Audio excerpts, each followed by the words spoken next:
So, question Should I day. kick it off? Go for it. Margaret, kick us off. Let's see how this goes. Okay, so you guys have worked together on 2 posts now, where Meg does the images and Jelmer does the content. So I guess we'll start off by saying what your roles are here at Manifold. Oh yeah, I need to start, right? Okay, cool. Yeah. So I'm an engineer at Manifold. I'm focusing on operations experience at the moment in our squad OX, and that involves making integrations for Terraform and Kubernetes, and especially in the past few months we've been focusing hard on the Kubernetes integration, making sure people can use their credentials with Kubernetes, but also some exciting new bits that we'll not talk about in this bit, but another time. So yeah, that's me. How about you, Meg? I am a designer at Manifold. I kind of work across product, marketing, and I am responsible for doing a few design activities. So I am designing things inside of the product, both illustrations for the product and actual product design. And I also do a lot of illustrations for blog posts and stuff, and that's how I've been involved with doing the Kubernetes posts. Cool. So Meg, what did you know about Kubernetes before you started doing graphics for the blog? I knew a little bit about it. James had done a lunch and learn on it where I got stuck in a few spots, but I understood sort of broadly that it was a container management system. And I didn't really know too much about containers either, but I knew sort of very top level what they did and why they were good to use. That's about it. And Jelmer, what did you know about design? I know fonts were a thing. I know that there's like Photoshop and stuff like that. But my design skills are very, very poorly. If you go look at the add human Jelmer bit I did for Manifold, you can see my designing skills are very, very bad. I had issues drawing a man stick. That took me 3 turns. So yeah, design is not very a strong suit of mine. I thought those drawings were really good, for the record. Oh yeah, the sketches I did for you. Yeah, like I enjoyed making those, but that's not really design though. That's just sketching things out. Yeah. So you guys have worked across time zones, and I believe it's 6 hours difference. How did you find that? You go first, Meg. I think we figured out pretty quickly where the overlap was, and it was mostly on me to clarify things with Jelmer. Jelmer drew these really wonderful sketches, and I sort of spent time interpreting what they were, and then if I had any clarifying questions, I would make sure that I'd get them early in the morning, because you finish work sometime around like noon or 1 my time, and after that I would be emailing him questions in the evening, so I wasn't bugging him on Slack. Yeah, I think the reason this works so well is, I mean, Manifold is like a distributed company already, and we already know how to deal with overlap. Like we already, like if stand up, for example, in my case is in the afternoon, well, for the rest of the company that's in the morning. Yeah, because like Europe is obviously 6 hours ahead, and we're 5 hours for Halifax. But yeah, I think that already helped that we're already used to this situation. Like Meg and I also have like regular syncs, and we chat about things regularly, so we already plan around that as well. I think just that helps in general. And like Meg said as well, like she would email me instead of slacking me. I remember an email seeing like from Meg like, don't look at this until tomorrow, and stuff like that. It's just like, yeah, that's how we dealt with these kind of things. Just async communication, right? And like Slack kind of is that, but it's also kind of hard to like maintain that because it is quite direct as well. Mm-hmm. So Manifold has a really strong brand, and having graphics and animations throughout the post give it a cohesive look. What's the process that you use to incorporate the graphics throughout the blog post? I guess this is for Meg. Yeah. I was going to say, Jelmer, how do you do it? We did get that question in design on media. It's a bit of a tricky question because we do have some sort of like design style guides that that sort of were there when I came on, but we're sort of still evolving them. So there's not a lot of sort of more specific instruction on how to maintain that style. I think it was a brand that I was really happy to hop on when I started interviewing and chatting with Nick about manifolds before I hopped on. It's already one I really like visually strongly align with anyways. Like space and sort of math themes are very near and dear to my heart. So I think intuitively it was pretty fun for me to jump in and learn that. And I also work pretty closely with Nick. Everything I do, we sort of wind up collaborating on at some point and doing like a little check-in, or even just generally in the design Slack room. So it's not just me designing in a silo. I do have a pretty good understanding of it, but there's always other eyes on it. There's always an approval process. And usually I'd be showing Jelmer as well, making sure that it was all technically on point. So it may be one designer like working on it, but it's pretty much a team effort most of the time. And I know you mentioned that Jelmer gave you sketches, but like, are there any other tips on how you guys collaborated together that you'd like to share?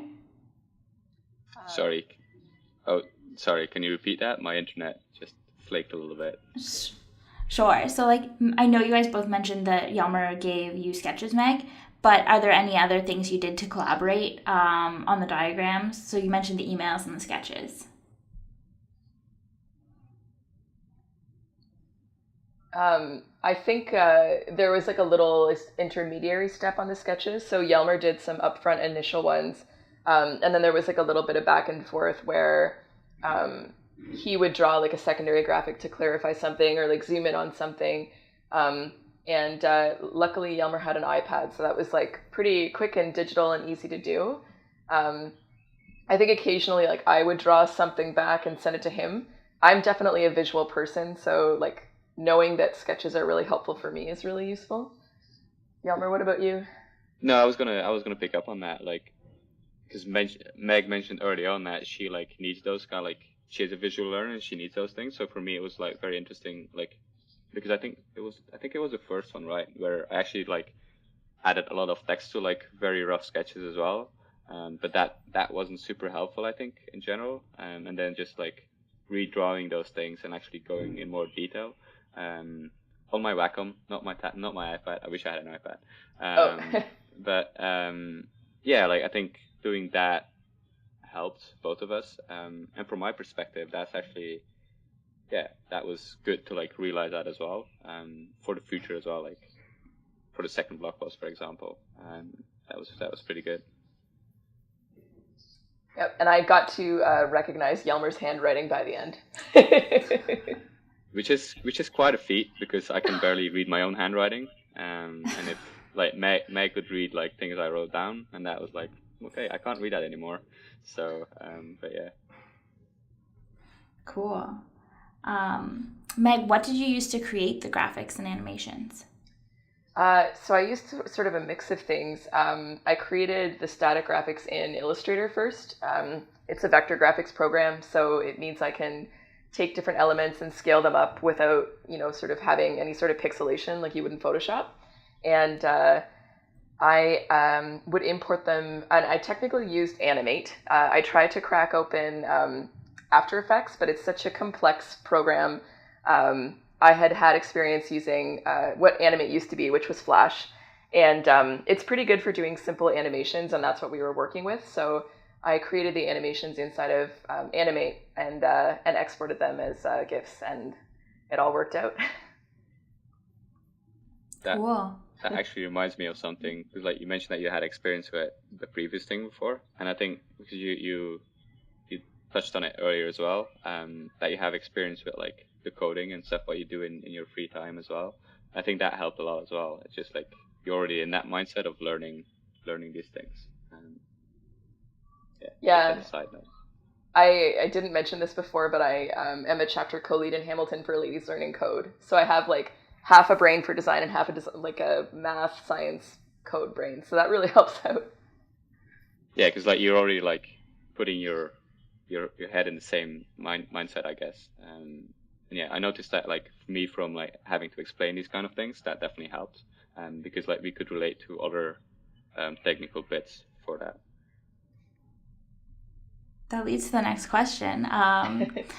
What, like, I know you're quite technical, Meg, but like, I know you're pretty, like, containers or something you haven't really worked with.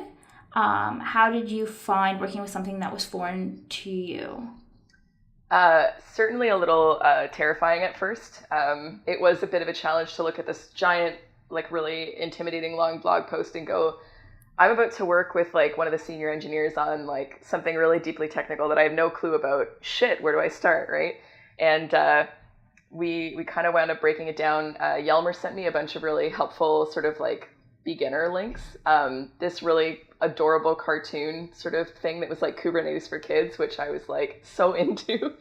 And then from there, it was like breaking sort of the component parts down into simpler things and like understanding them one at a time, you know, like here's a container, here's what a container does, you know, here's, you know, sort of why it works really well. And sort of once I'd broken down those things, it was a little bit easier. And that did mean, you know, bugging Jelmer from time to time, being like, so like, remind me again, what's a pod and what does a pod do? And where does the load balancer go again? So it took me a little while to clarify those things in my mind, but, you know, it's sort of DevOps and networking and that kind of stuff is it's definitely a weak point of mine. So I had to do a bit of work to get there. It was definitely interesting though, because like as someone technical who works with these things quite a bit, it's just like very interesting to like see like if you have to explain this to someone who's not like very into this field or like not very not very active in this field, how can you put it in a way that makes sense? And it taught me a lot in that perspective as well, of like doing that, and that was pretty cool. Do you think that helped you when you went to go do conference talks later? Like you were like, I know how to facilitate this information? Yeah, definitely. And I think that also like, because so apart from the 2 blog posts that we did, Meg actually also helped with sketches for my my conference talks, and that like, because like we already have that sort of relationship of like, oh, this is how we work and like this is how we do these things. I think that was because like we didn't really have to like have a lot of discussion on like what I wanted for the talk that you worked on, Meg, and it's like because you already know where like the concepts of these things, and that was pretty easy and that was pretty useful as well, I think. So yeah. Cool. What did you find the most challenging aspect of creating the images? Is this one for me? Yes, I would say so. I think certainly the animating part was the hardest technical part. Kind of the upfront work was understanding what layout was going to work best for kind of displaying things like in the blog post, and then you know, how do I create a graphic that's not going to slow down the post, and how do I time it out so that it's, you know, if somebody's reading the post, they're going to stop and watch it for a couple seconds, but maybe not longer. How do I communicate what we're trying to communicate in this? Do I need to break it out into multiple graphics? And I did wind up doing a bit of work and got a little far until we realized it wasn't quite going to work graphically. So I had to pull it back and make some changes. But I learned certainly for the future when you're doing animation, like, you know, storyboard it out, sketch it out, get like everybody's approval and make sure it's really working, and then hop into the program. So certainly something I would pass along to other people. I don't do a lot of animation work, so that was a bit of a lesson on my end. And I think actually like even I think it was for the first post that we did the animation, I think that was like a big addition to it, because like instead of like having multiple images as well, and like the way you set that up was pretty interesting, because it shows you the flow easier than just like static images sometimes. I think that was a very good addition to it. Was there anything unexpected about working on this project? I'll let you start with this, Meg. I never thought I'd be so interested in DevOps before. It was something that wound up being quite cool, actually. I didn't realize there was so much you could do with automation, And I think that probably everybody should be working with something like that, and I'm not sure that a lot of people do. I'm sure there's limitations and everything, but so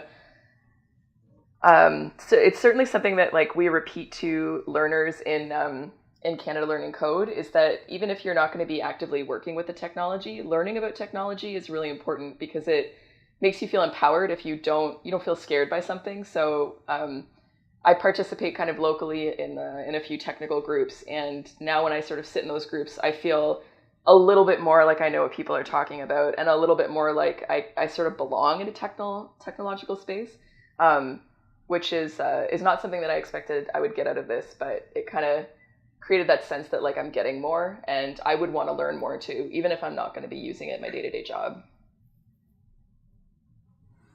Were there any themes that popped up? You mean like themes of like discussion themes, or like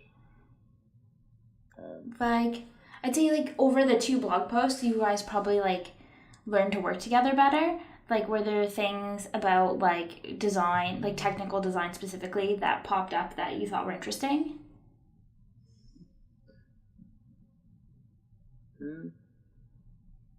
What I've found very interesting is just the translation of, I don't know if this specifies as a theme, right? But just seeing how, if I say, for example, if I say this is disruption, I remember like we talked about these things, and then Meg sent me an image, and I see that the next day, and I'm like, well, that's exactly how I would like understand it. Like you see the image, and that's like, and for me that maybe goes together with the unexpected bit as well. It's like, for me, it was very, very interesting to see how Meg could go from like just like some like stupid lines I drew, to like something that makes sense to other people. And even when I saw the images there, and so I think the theme here is like the translation of it is very interesting, and just like making it accessible. That was quite eye-opening for me. And that's also like is very interesting and like makes me want to do these things more. So yeah, it's definitely interesting from a designer's perspective to work with different people, and as Jelmer said earlier, like the more that we work together, the more we understand each other.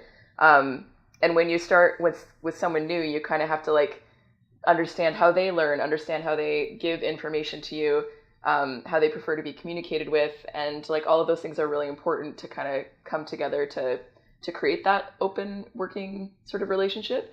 And it is interesting to see it from the start and to learn more about people and about your colleagues, and then get that flow going, because it just really, like, if we ever work together in the future on product stuff, we'll be able to collaborate pretty quickly. We'll get up and going really fast, and that's something that I really like doing with everybody on the team.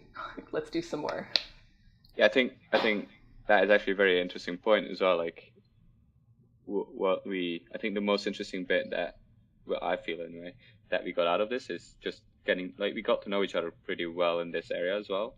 And we, like, collaboration is a lot easier now. And like in a distributed team, like, well, I'd never met Meg before, like when we did these things.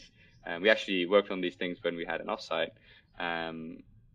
But that was very interesting of like having that, of like, haven't spoken to Meg before really, till now, actually doing so much work together and like actually understanding each other a lot better.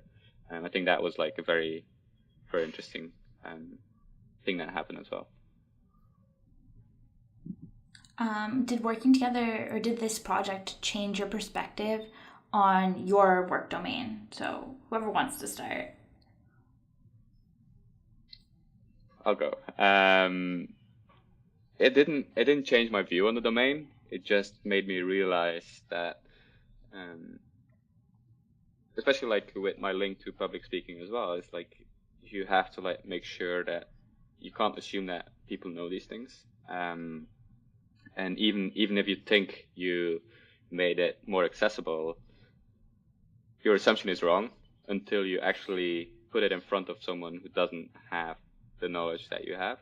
And it's the same the other way around, right? Like, I remember like we had a discussion about fonts. That was with Nick as well. It's like I didn't realize that there was like different types of things.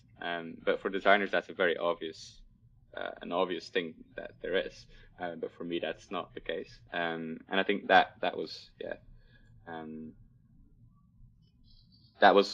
that's how my perspective changes. Like, even if you think you're making it accessible, you got to make it even more accessible. So yeah. I guess for my part, it was just I think I went into this expecting that the expectation was that I was just going to like make Jelmer's graphics more solid and be a part of the blog post. And when I got into it and I started looking at it, I kind of had this like, oh shit moment, because I realized like this is a bigger job. I'm gonna have to learn a lot more. And it all worked out and it came together. And it kind of made me realize like a designer's job. I think a lot of people misinterpret what designers do, and a lot of people will sort of use the phrase like make it pretty. And certainly a designer's touch helps with that aspect, but it's much more than that. It's about facilitating visual communication, which, Jelmer sort of said, oh, Meg took my sketches, and when it came back, like I really understood the concept. And that's kind of my favorite part of my job is making sure that other people understand what they're supposed to be doing in a piece of product, or if it's a technical diagram, they understand, sort of what we're trying to get across. And it just reminded me like that's such a big part of my job, and it's what I really enjoy. Very cool. So why do you think it's so important to invest so much time in creating this content? I think Jelmer should speak to this one. So from a technical point of view, I guess, together with the design aspects, again, if someone's new to these concepts, so Kubernetes has been like on the rise for like a while now. Everyone's speaking about it, especially if you look at conferences as well. Like, Kubernetes is the new big thing, but a lot of people aren't familiar with it yet. And there's actually been a very interesting thread that Joe Beda did about this. Like, Kubernetes is actually a very, very complex system. And it's like the upfront investment that you have to put in this system to actually get benefit out of it is quite high compared to like making your own organic system that grows over time. The complexity will be higher eventually, but with Kubernetes you see that upfront costs. But the cool thing with Kubernetes then is that you also spread this, like you can take this to any company that you want, and like it will be the same. Like once you learn Kubernetes, it's the same across the board. And I think people are very scared about these things, very scared about this upfront cost. And in the first blog post that we did is we actually explained like the reasons why we migrated. One of the big things is like we cut down a lot of costs. The other big thing is we actually improved our deployment. And that's very much a selling point for people to go to their boss and say, look, we can actually deliver these things if you give us time to like learn these things. And with the design aspect of these things, like in these blog posts, we speak about general concepts as well, like raft consensus, like high availability, networking and stuff like that. And a lot of people don't realize that it can be like that's all involved in this kind of setup. And that I think that's what Meg did very good, is like showing those concepts in a very abstract way and how that ties into it with Kubernetes. And the other part there is as well is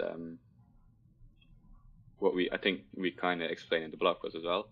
It's fine that you can't deliver the perfect scenario. Like we still have some things that we're like, well, we wish this was better in our case, but there's some limitations that we have with our setup that just didn't allow for this. And I think a lot of people think that when they're thinking about migrating to Kubernetes, they're like, oh, we need to go from what we have at the moment to this perfect, ideal Kubernetes world where everything is like the best of the best. But that's not the case. And like what we did is like we had to look at our current situation, and then we looked at like, well, Kubernetes can make this so much better, but to do that we need to invest a lot of time. So what we'll do first is actually just use Kubernetes that matches exactly same like we have, And once you have Kubernetes, you can actually improve on that then. And I think a lot of people don't realize that they can actually do these things incrementally as well. I think, yeah, from a technical standpoint, that's a very, very motivator, like very big motivator to actually write these things. From a business point of view, I think you could actually answer that better, Margaret, marketing wise. So yeah, that's the technical side of things.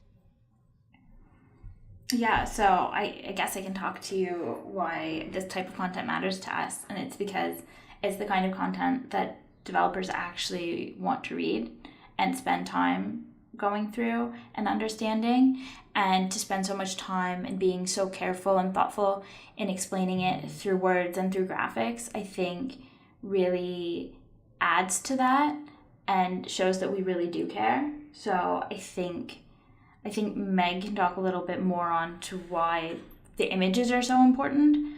But it's the type of content we'd like to continue creating, and like we want people to want to read our blog, and we know people are super interested in Kubernetes, and Jelmer has a large knowledge on that topic, so it just makes a lot of sense.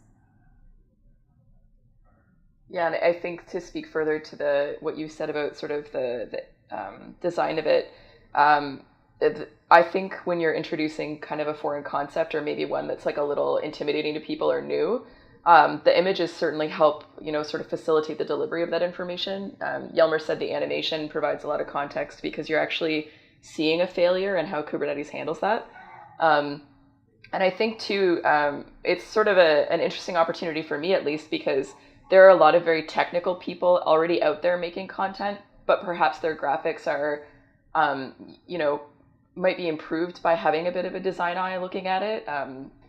I think, design kind of adds like a little bit of a critical eye to things, like, seeing, oh, maybe this could be pushed a bit more, or maybe this could be a little bit better. And I think that's kind of what I added to it, I guess. I think on that note as well, is like, if you look at these things from a a designer view, sometimes for us something doesn't really seem that important, or like it just seems so natural.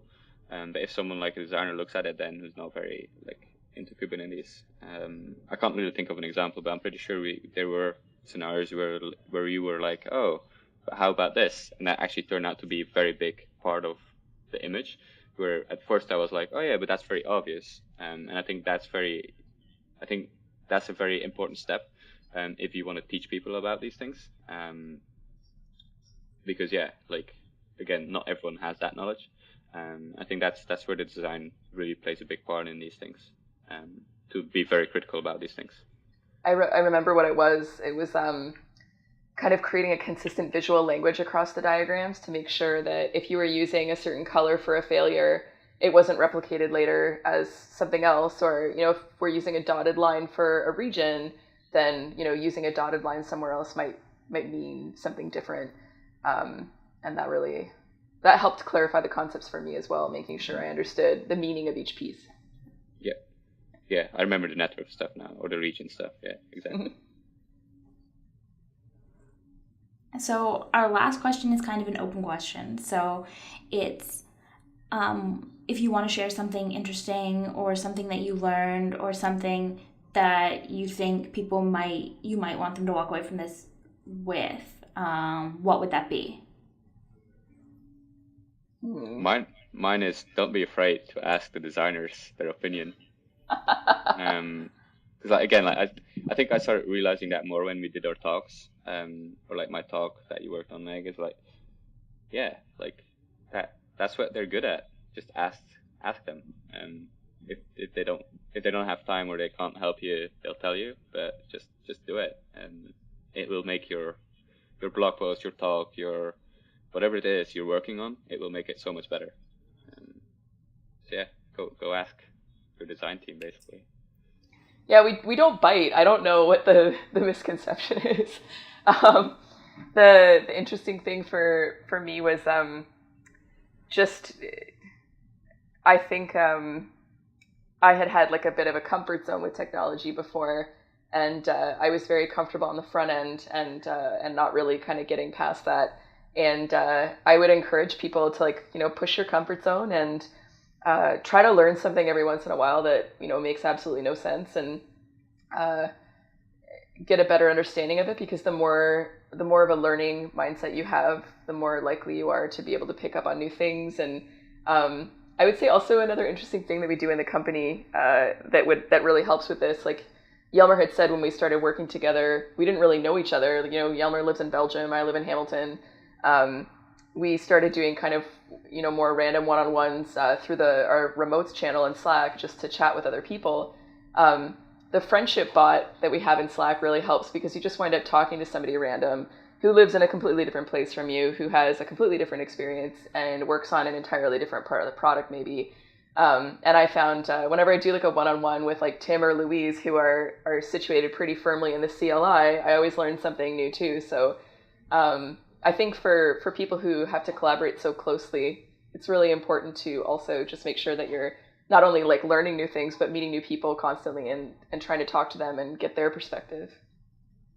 Do you want to just explain what the friendship bot is a little bit more? Yeah, it's awesome. It's this little Slack integration that will message people who are sort of opted into it every 2 weeks to go, hey, you're paired with this person this week. You need to book a one-on-one with them. Well, it's not that prescriptive. You don't need to, but hey, you signed up for this. And so you just get to talk to a random person from the company for half an hour every 2 weeks. And I've learned the most interesting things about people that way, and it's been really cool. Talked to Patrick. What was that? Now that I think of it, that was actually the first time we ever spoke, right? With Friendship Bot. I think we had like one with Nick, the other designer. We had like a chat with 3 people. I think that was the first time we actually chatted. No, I like Friendship Bot. It's pretty good. It's definitely something for anybody who's part of a remote team. I would recommend. It's you can. When I first started working for Manifold, it was my first remote job.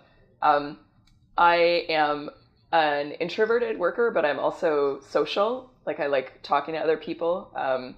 And that was one part that I had to kind of get used to. And the Friendship Bot was really cool for that. And the remotes channel too, like you can generally talk about things that are pertinent to remote workers and kind of randomly just poke people in there and say, hey, do you like just want to have a chat this week? And it all works out. Cool. I think that's